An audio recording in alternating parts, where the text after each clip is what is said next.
Hey guys, Danny Johnson here, and the 2021 Yukon has now been released. And as usual with the GM products, if you wanted to know what it looked like ahead of time, you can usually tell by the previous year on the Sierra, or in Chevrolet's case, the Silverado. The trucks usually come out a year earlier, and they look pretty similar, so that's kind of your indication. So here are the different color options that are available.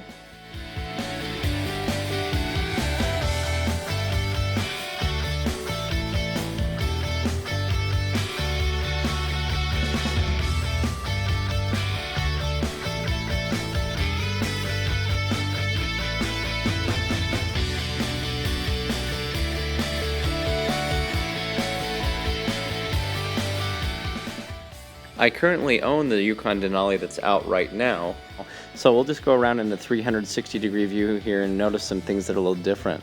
More bold grille, the different headlights, the side marker in the front bumper. There's the vent grille in the side fender that kind of sticks out. Everything looks like it's been rounded a little bit more, and definitely from the rear you see how the taillights are integrated into the tailgate, and you also have the quad exhaust coming out the rear for the Denali model. And one of the biggest announcements is the Yukon will now have independent rear suspension. So rather than the solid axle, you might give up a little bit for towing, but you might gain quite a bit for comfort with the independent rear. Mine's currently a Denali model, so it looks pretty similar to this as far as options go. And other than that, you can tell a lot of it is similar from the previous year, but definitely is a nice update that's a little more rugged. One major change is it will actually grow 5 inches between the wheelbase on the regular Yukon, a total of 6 inches overall, and for the XL it will grow 4 inches between the wheelbase and 0.9 inches overall, so it won't be much longer on the XL version, but the regular one definitely, you'll probably notice a difference. It also does appear by these pictures at least that the SUV will sit a little bit taller than the previous body style. Power plant wise, the numbers are the same for the Denali. You get the 6.2 liter V8 with 420 horsepower and 460 pound-feet of torque, but there is now an option for a 3 liter diesel for the other Yukons, which is also supposed to be around 460 pound-feet of torque. But the big news is that GMC is now going into the AT4, which is their all-terrain package. It's similar to the Z71 options that you used to see. And so that's the big news for this year, is you can get that option. They didn't give official numbers, but you can plan to expect this to come in about $4,000 cheaper than the Denali. So talking more about the styling, or you can see the taillights are similar to the previous one, just going onto the tailgate. Wheel options look overall pretty similar to what you have in the previous body style, or the current body style at this point. As you can still see, you still have the rear wing coming up the back. You still have the chrome where it says GMC on Denali models.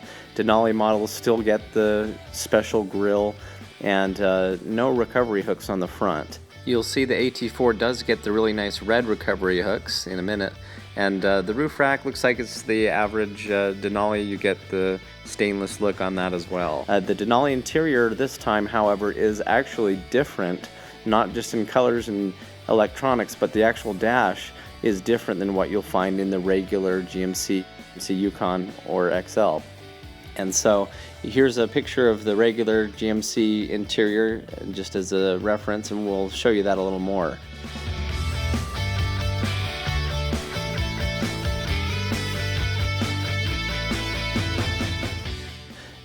With the Denali, they're very happy to announce they have an 11-inch sliding center console. That was one of their big achievements, and a lot bigger of a heads-up display that comes up onto the windshield. I think it was 11.5 inches or so on that display. Now, one of my favorite current features on the Denali is that you get the digital gauges at the top.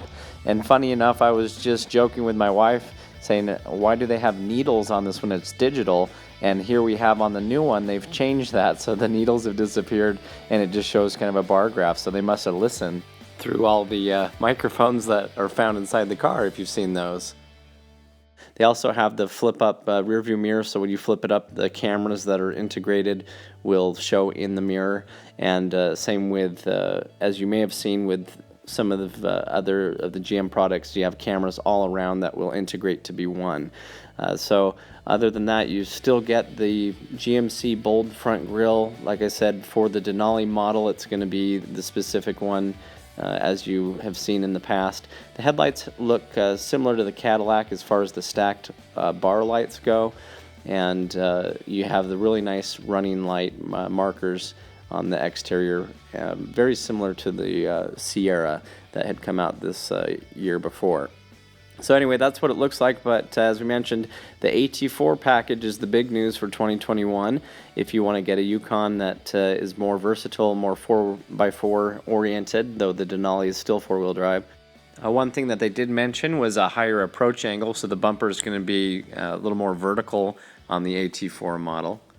But this is a big package, being that GMC has kind of stepped away from Z71 and done their AT4 package in its place, and it's really neat to see this come out on the Yukon.